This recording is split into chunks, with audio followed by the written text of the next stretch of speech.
ഇത് പ്രസിദ്ധമായ തിരുനെല്ലി മഹാവിഷ്ണു ക്ഷേത്രം. കാറ്റുമാത്രം കടന്നു ചെല്ലുന്ന വനഭൂമിക്ക് നടുവിൽ ഏതു കാലത്തെന്നു പറയുവാൻ കഴിയാത്തത്രയും പഴക്കമാർന്ന ഭാരതത്തിലെ പുണ്യക്ഷേത്രങ്ങളിൽ ഒന്നത്രേ തിരുനെല്ലി മഹാവിഷ്ണു ക്ഷേത്രം.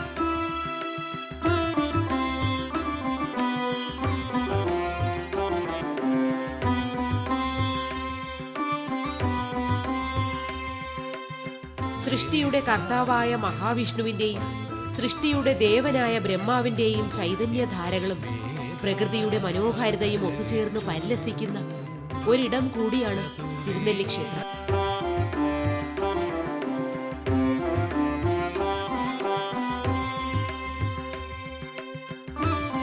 വയനാടിന്റെ ഉത്തരദേശത്ത് കുടക് മലനിരകളോട് ചേർന്ന് ആകാശമുട്ടെ വ്യാപിച്ചു കിടക്കുന്ന ബ്രഹ്മഗിരിയുടെ താഴ്വരയിലാണ് പ്രസിദ്ധമായ ഈ പുണ്യക്ഷേത്രം സ്ഥിതി ചെയ്യുന്നത്.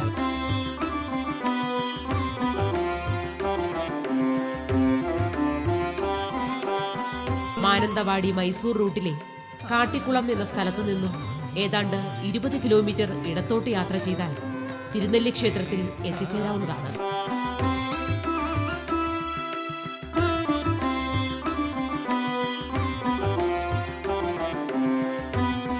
തിരുനെല്ലിയെക്കുറിച്ചുള്ള മാഹാത്മ്യങ്ങളും മഹിമകളും അനവധിയാണ്. പുരാണങ്ങളിൽ എന്നതുപോലെ ഐതിഹ്യങ്ങളിലും നിറഞ്ഞു നിൽക്കുന്ന ഒരു ക്ഷേത്രമത്രേ തിരുനെല്ലി. ത്രിമൂർത്തികളിൽ ഒന്നാമനായ സാക്ഷാൽ ബ്രഹ്മാവാണ് തിരുനെല്ലി ക്ഷേത്ര പ്രതിഷ്ഠ നടത്തിയതെന്നാണ് ഐതിഹ്യങ്ങളിൽ പ്രധാനം.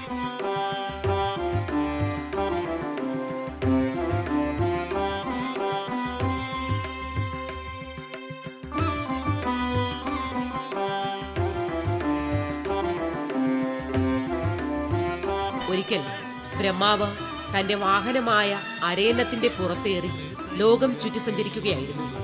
ഇടയ്ക്കു വച്ച് വിശ്രമിക്കുവാനായി പ്രകൃതി രമണീയമായ ഒരിടത്ത് ദേവൻ ഇറങ്ങുകയുണ്ടായി. ബ്രഹ്മദേവൻ വന്നിറങ്ങിയ പർവ്വതത്തിന് അന്നു മുതൽ ബ്രഹ്മഗിരി എന്ന് പേര് ലഭിച്ചു. ബ്രഹ്മാവ് ആ ദേശത്തു കൂടി സഞ്ചരിക്കവെയാണ് ചെമ്പക അശോക പുന്നാക വൃക്ഷങ്ങൾക്കിടയിൽ ഒരു അസാധാരണമായ നെല്ലിമരത്തിൽ അലങ്കരിക്കപ്പെട്ട ഒരു വിഷ്ണു വിഗ്രഹം ബ്രഹ്മാവിന്റെ ദൃഷ്ടിയിൽപ്പെട്ടത്. ആ വിഗ്രഹം ബ്രഹ്മാവ് കൺകുളിർക്കെ കാണുന്നതിന് മുൻപ് അത് അപ്രത്യക്ഷമായി. വിഗ്രഹം അപ്രത്യക്ഷമായ ഉടൻ തന്നെ, അല്ലയോ ബ്രഹ്മാവേ, അങ്ങ് കണ്ട വിഗ്രഹം സാക്ഷാൽ മഹാവിഷ്ണുവിന്റെ വിഗ്രഹമാണ്. അതിനാൽ നീ അതിനെ ഉചിതമായ സ്ഥാനത്ത് പ്രതിഷ്ഠിച്ചാലും എന്നൊരു അശരീരി ഉണ്ടായി. താൻ വിഗ്രഹം കണ്ടുമുട്ടിയ സ്ഥലത്ത് വൈഷ്ണവ ചൈതന്യ പ്രഭാവമുള്ളതായി മനസ്സിലാക്കിയ ബ്രഹ്മാവ് അവിടെ തന്നെ ഒരു യാഗം നടത്തുകയുണ്ടായി. ഉചിതമായ പൂജകൾ ചെയ്ത് പ്രസ്തുത വിഗ്രഹം യഥാവിധി പ്രതിഷ്ഠിച്ച ശേഷം യാത്ര തുടരുകയുണ്ടായി. അന്ന് ബ്രഹ്മാവ് വിഷ്ണു വിഗ്രഹം പ്രതിഷ്ഠിച്ച സ്ഥലത്താണ് ഇന്ന് തിരുനെല്ലി ക്ഷേത്രം സ്ഥിതി ചെയ്യുന്നതെന്നാണ് വിശ്വസിക്കപ്പെടുന്നത്.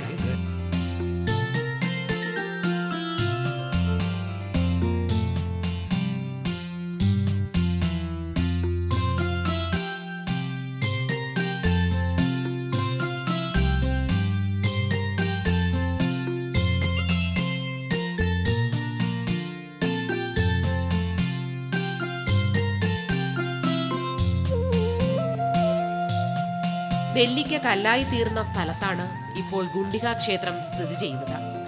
സ്വയംഭൂവായ ശിവലിംഗമാണ് ഇവിടുത്തെ പ്രതിഷ്ഠ. തിരുനെല്ലി ക്ഷേത്രത്തിൽ നിന്നും പാപനാശിനിയിലേക്കുള്ള വഴിയിലാണ് ഈ ഗുഹാക്ഷേത്രം സ്ഥിതി ചെയ്യുന്നത്.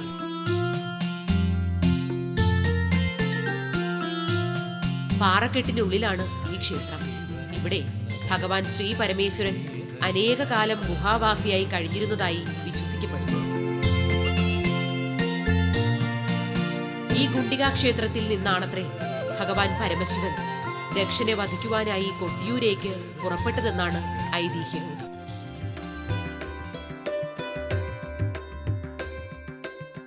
പുരാണങ്ങളിൽ ശ്രീ തിരുനെല്ലി ക്ഷേത്രം ഹരിതശോഭ പൊഴിച്ചുകൊണ്ട് തിളങ്ങി നിൽക്കുന്നു. തിരുനെല്ലി ക്ഷേത്രത്തിന്റെ നാമോച്ചാരണത്താൽ ധർമ്മവും, ദർശനത്താൽ ധനവും, പൂജനത്താൽ ആഗ്രഹവും, ധ്യാനത്താൽ മോക്ഷവും ലഭിക്കുമെന്ന് പത്മപുരാണത്തിൽ പരാമർശിക്കപ്പെട്ടിരിക്കുന്നു. കൂടാതെ കൊടും പാപങ്ങൾ ചെയ്ത ഏതു മനുഷ്യനും ക്ഷേത്രത്തിൽ പ്രവേശിച്ചു കഴിഞ്ഞാൽ പാപവിമുക്തനായി സംസാരമോഹത്തിൽ നിന്നും മോചിതനാകുമെന്ന് പത്മപുരാണത്തിൽ പറയുന്നു.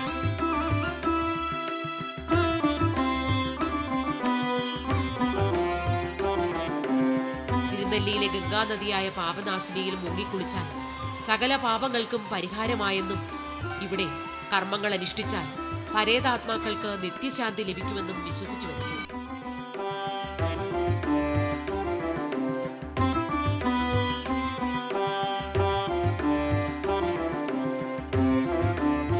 ഇവിടെ ശ്രാദ്ധമൂട്ടിയാൽ ഗയാശ്രാദ്ധത്തിന്റെ ഫലം കിട്ടുമെന്നാണ് വിശ്വാസം. ഇവിടെ വച്ച് പിതൃക്രിയ നടത്തുന്നത് വംശവൃദ്ധിക്കും ഐശ്വര്യത്തിനും പിതൃപ്രീതിക്കും വിശേഷപ്പെട്ടതാണെന്നാണ് വിശ്വസിച്ചു പോരുന്നത്.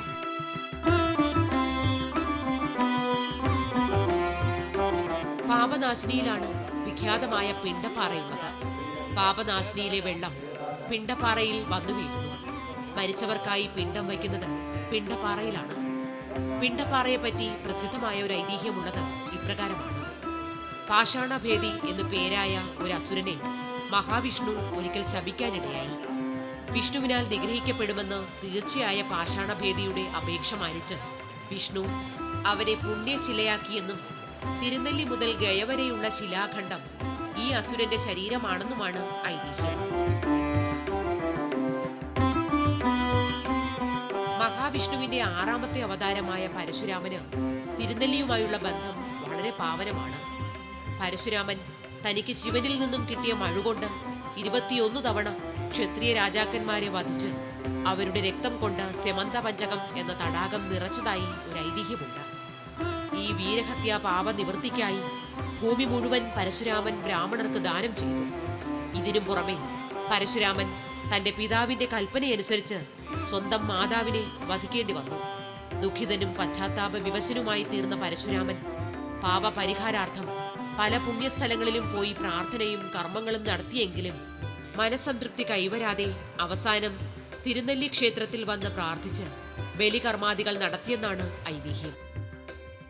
കിഴക്കോട്ട് ദർശനമായിരുന്നാണ് തിരുനെല്ലിയിൽ മഹാവിഷ്ണു ഭക്തർക്ക് അനുഗ്രഹാശിസുകൾ ചൊരിയുന്നത്.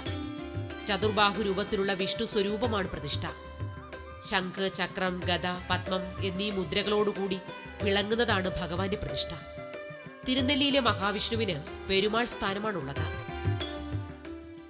5 പൂജയാണ് നിത്യേന ഈ ക്ഷേത്രത്തിൽ നടത്തിവരുന്നത്. ബ്രഹ്മദേവൻ പ്രതിഷ്ഠ നടത്തിയ സ്ഥലത്ത് തന്നെയാണ് ഇപ്പോഴും ക്ഷേത്രം സ്ഥിതി ചെയ്യുന്നത് എന്നതിനാൽ രാത്രികാലങ്ങളിൽ ബ്രഹ്മദേവൻ ഇവിടെ വന്ന് പൂജ നടത്തുന്നതായും വിശ്വസിച്ചു വരുന്നു. രാത്രി നട അടയ്ക്കുന്നതിന് മുൻപ് മറ്റൊരു പൂജയ്ക്കായി എല്ലാം ഒരുക്കി വയ്ക്കുന്ന ചടങ്ങും ഇവിടെയുണ്ട്. ഇത് ബ്രഹ്മാവിന് പൂജ നടത്തുവാൻ വേണ്ടിയാണെന്നാണ് വിശ്വാസം.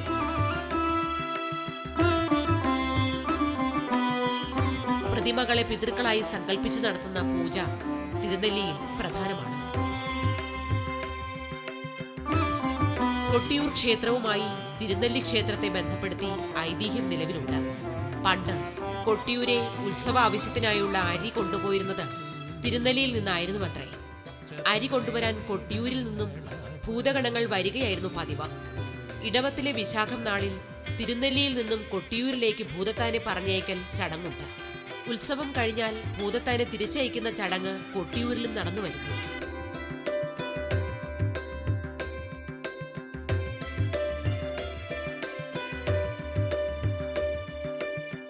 തിരുനെല്ലി ക്ഷേത്രവുമായി വളരെയേറെ ബന്ധപ്പെട്ട് കിടക്കുന്ന ഒരു ക്ഷേത്രമത്രേ തൃശ്ശിലേരി മഹാദേവ ക്ഷേത്രം. തിരുനെല്ലിയിൽ നിന്നും തെക്ക് കിഴക്കായി നരിനിരങ്ങി മലകൾക്കപ്പുറത്താണ് ഈ ക്ഷേത്രം സ്ഥിതി ചെയ്യുന്നത്. മുൻകാലത്ത് തൃശ്ശിലേരിയിൽ ദർശനം നടത്തിയ ശേഷമായിരുന്നു തീർത്ഥാടകർ തിരുനെല്ലിയിലെത്തുക.